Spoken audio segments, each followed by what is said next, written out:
बिस्मिल्लाहिर्रहमानिर्रहीम। मैं हूँ राव उमर जावेद, अपने यूट्यूब चैनल लॉजी के साथ। शुरू में गुजारिश कर दूँ, आप इसे लाइक करें, सब्सक्राइब करें और शेयर करें। आज का मेरा व्लॉग जो है वो सियासतदानों के बारे में है। हमारे जो कौमी सियासतदान हैं वो क्या कर रहे हैं। देखें, बड़े अफसोस की बात है कि हमारे चीफ़ ऑफ आर्मी स्टाफ जो हैं वो अमरीकी सेक्रेटरी दिफा से बात कर रहे हैं मुल्की हालात के बारे में, मईशत के बारे में। ये काम चीफ़ साहब का नहीं है, ये चीफ़ ऑफ आर्मी स्टाफ का काम नहीं है, ये सियासतदानों का काम था, ये हुकूमत का काम था, मौजूदा हुकूमत का काम था। इससे तो वाज़े होता है कि सियासतदान मुल्की मईशत को संभाला देने में, मुल्की मामलात को दुरुस्त करने में नाकाम हो चुके हैं। और इसमें तमाम सियासतदान शामिल हैं, इसमें कोई एक पार्टी नहीं, सब शामिल है इसमें। ये इस वक्त क्यों नहीं एक ग्रैंड डायलॉग करते, ये क्यों नहीं इस वक्त इकट्ठे होते जब मुल्क तबाही की तरफ जा रहा है और ये सबको पता है। और कितने अफसोस की बात है। और जो मौजूदा हुकूमत है इसकी आप नाहली की इंतहा देखें, लोगों से झूठ बोलने की, कौम को जो है वो गुमराह करने की ये हज़ार कोशिशें कर रहे हैं। ये इमरान के पीछे पड़े हुए हैं। ओ भाई, खुदा के बंदो, इमरान का पीछा छोड़ो, मुल्क को संवारो। एक तरफ सैलाब तबाहियाँ मचा रहा है, दूसरी तरफ मईशत तबाह हो रही है। लाखों एकड़ रकबे पर काश्त की गई फसलें सैलाब की नज़र हो रही हैं। चंद दिन पहले जब नहरों में पानी नहीं था, डैम खुश्क पड़े थे, हम पानी की बूंद बूंद को तरस रहे थे। कौम जो है बारिश के लिए दुआएं मांग रही थी। अब इतनी बारिश आई है कि हम वो पानी संभाल नहीं रही और हमारा मुल्क डूब रहा है। ये किसका कसूर है? कुदरती आफात अपनी जगह, लेकिन आप देखें कि ये कसूर इन सियासतदानों का है जो 30 साल से 50 साल से इस मुल्क पर मुसल्लत हैं। 30 साल पहले अगर डैम बनाना शुरू किए होते तो आज हमारे पास कितने डैम होने थे। हिंदुस्तान डैम बनाकर बिजली सस्ती पैदा कर चुका है। दुनिया की 5वीं बड़ी मईशत जो है वो इंडिया को डिक्लेयर कर दिया गया है। ये हमारे मुंह पर तमाचा है जो हम उसका मुकाबला करने को, उसको नीचा दिखाने के हमारे सियासतदान बुलंदो बांग दावे करते हैं और बड़के मारते हैं। वो अपने मुल्क को कहाँ ले गए और हम अपने मुल्क को कहाँ ले गए हैं। हम अपने मुल्क को श्रीलंका की राह पर ले गए हैं, वो अपने मुल्क को जर्मनी की राह पर ले गए हैं, वो अपने मुल्क को अमेरिका की राह पर ले गए हैं, वो अपने मुल्क को बरतानिया की राह पर ले गए हैं, वो उभरती हुई मईशत की राह पर ले गए हैं। और हम अपने मुल्क की मईशत की तबाही की तरफ गामजन हैं। और बड़े ढिठाई से टेलीविज़न पर आकर सब सियासतदान बड़के मारते हैं, झूठ बोलते हैं, कौम को गुमराह करते हैं। कोई इमरान का दीवाना है, कोई जरदारी का दीवाना है, कोई नवाज शरीफ का दीवाना है, कोई फजल रहमान का दीवाना है, कोई किसी का दीवाना है। और छोड़ो दीवानगी भाई, ये अब मुल्क है तो सियासत है, हम हैं। खुदा ना खास्ता अगर मुल्क को कुछ हो गया तो क्या करेंगे। और मुल्क इसका हुकूमत का झूठ देखें जी, 11 इस्तीफ़े पहले मंजूर कर लिए थे, 11 इस्तीफ़े मंजूर। और खुदा के बंदे, वो तो इस्तीफ़ा दे के जा चुके। आप सीधी सीधी बात क्यों नहीं कहते कि हम बहाने से जान छुड़ाना चाहते हैं। अब ये ले तो बैठे हैं हुकूमत, अदम एतमाद के बाद। वो साजिश थी, मुदाखलत थी, क्या था, कुछ भी था। हुकूमत संभालने के बाद इनको मुल्की मईशत संभालना थी, लेकिन इन्होंने तबाह कर दी, महंगाई बढ़ा दी। जो बात इमरान पर इल्ज़ाम लगा रहे थे तो आप ठीक करते, कोई बेहतरी के इशारे तो नज़र आते हैं, आपके तो बेहतरी के इशारे नज़र नहीं आ रहे। और आप कौम को गुमराह कर रहे हैं, आप जान छुड़ाना चाहते हैं। अब इनको जान छुड़ाने का रास्ता नहीं है, ऊपर से बढ़ के मार रहे हैं, हम साल पूरी करेंगे और नीचे से इस्तीफ़े मंजूर कर रहे हैं। हालांकि वो पहले इस्तीफ़ा दे चुके हैं।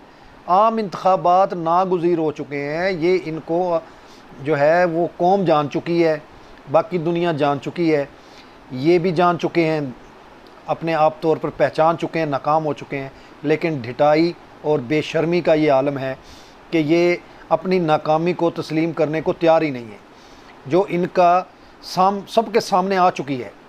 ये एक्सपोज हो चुके हैं, ये वाज़ेह हो चुके हैं कि ये सियासतदान इस मुल्क को संभालने के काबिल नहीं है। और ख़ास तौर पर ये जो 30-30 साल के जो बैठे हैं गुर्गे, मुल्क को, कौम को लूट कर खा जाने वाले गुर्गे, ये तो बिल्कुल ही बेनकाब हो चुके हैं, ये तो एक्सपोज हो चुके हैं। इनको तो अब जान चुके हैं और मैं पहले भी अपने व्लॉग्स में कह चुका हूँ कि नई नस्ल अब इनको तस्लीम करने को तैयार नहीं है और ना ये इस काबिल है। ये जो मर्ज़ी झूठ बोल लें, जो मर्ज़ी प्रेस कॉन्फ्रेंस कर लें, एक दिन में दर्जन दर्जन कर लें, दुनिया को जो मर्ज़ी कह लें, फाइनेंशियल टाइम्स में जो मर्ज़ी स्टोरियाँ छुपवा लें, जो मर्ज़ी कर ले, अब इनके बस की बात नहीं है। ये अब सब जान गए हैं और ये जितने बड़े झूठे हैं इनके सब के सामने हैं। अगर ये सच्चे होते, अदालतों से बरी हो जाते, अपना सबूत ले आते, लोगों को ये बताते कि इमरान हम पर ये इल्ज़ाम लगा रहा है और ये सच्चाई है। इनको तो अपने सच्चाई साबित करने के लिए इनके पास कुछ है ही नहीं।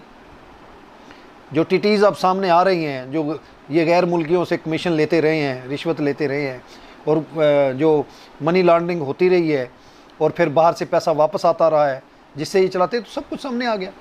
अब किसको छुपाएंगे? कौम इतनी बेवकूफ़ नहीं है। सोशल मीडिया ने सबको होशियार कर दिया है, ये बात इनको समझ लेनी चाहिए। और दूसरी बात, ये इस्तीफ़ों का ड्रामा छोड़ें, आप आम इलेक्शन का ऐलान करें। इमरान पंजाब हुकूमत पे इसलिए ज़ोर दे रहा है कि अगर वो पंजाब हुकूमत मजबूत करेंगे तो इनके पाँव के नीचे ज़मीन गर्म हो गई। ये चले थे इमरान के कारकुनों की ज़मीन गर्म करने, उनके पाँव तले, इनके अपने पाँव तले आग लग गई, ज़मीन सरक गई इनके पाँव के तले से। अब कहाँ जाएंगे? इनको छुपने की जगह नहीं मिल रही। आप यकीन करें, ये मुल्क से भाग नहीं सकते, छुपने की जगह नहीं है इनके लिए। ये सिर्फ एक बयानिया बनाने की कोशिश कर रहे हैं कि किसी तरह बस ये लोग भूल जाएं इमरान को और ये लोग हमारी बातों में आ जाएं। नहीं नहीं नहीं, वो दौर गुजर चुका। अब वो बातें, लोग झूठ जो है वो समझ चुके हैं। वो बीबी की जो गैर अखलाकी तस्वीर, टेम्पर्ड तस्वीर फिला के लोगों में आपने अपने आप को देसी साबित किया, अपने आप को एक बड़ा बाइखलाक साबित किया अपने चंद लिफाफा सहाफ़ियों के ज़रिए। उस वक्त सिर्फ सरकारी मीडिया होता था। इनके बारे में चंद बड़े सीनियर हैं, हमारे लिए बड़े काबिल एहतराम हैं, लेकिन वो इनके टट्टू बने हुए थे। इनके बारे में इदारिये छापे बड़े, इनको बड़ा साबित किया कि इन जैसा तो अच्छा है ही नहीं कोई। और ज़रदारी को 10% फिर 100% यही करने वाले थे। आज ज़रदारी और वो एक है। वो जो मज़ाक़ जमहूरियत था, जिसको ये मज़ाक़ जमहूरियत कहते हैं, वो यही था कि बारी बारी लूटो, सरे महल बनाओ, एवन फील्ड में महल बनाओ, ये करो। फजल रहमान साहब 80-80 लाख की लस्सी पियाएँ, हैं जी। खाकान साहब और डार साहब अपने पैसे बाहर ले जाएं। अपनी एयरलाइन को मजबूत करने के लिए पाकिस्तान की एयरलाइन, कौमी एयरलाइन PIA का भट्ठा बिठा दें, हैं जी। देख लें आप। और वो साइकिल पे चलने वाला, फिरने वाला, टूटे मोटरसाइकिल पे फिरने वाले साद रफ़ीक साहब, आज प्राइज़ बॉन्ड निकल आई जी। सारे प्राइज़ बॉन्ड उन्हीं के निकलते हैं, बाकी लोगों के क्यों नहीं निकलते प्राइज़ बॉन्ड? तो ये इस किस्म के धोखा, झूठ, फ़रेब वो सब नाकाम हो चुका है। सब लोग जान चुके हैं, अवाम जान चुकी है। अब इनको जान छोड़ देनी चाहिए। खुदा का नाम लेंगे, इस मुल्क पे रहम खाएं, इस कौम पे रहम खाएं। बहुत कमा लिया इन्होंने, और क्या खाएंगे? ये लूट के तो खा गए, मुल्क को तो तबाह कर दिया, कौम को तबाही के दाने पे तो ले आए। अब और क्या लूटेंगे इससे ज़्यादा?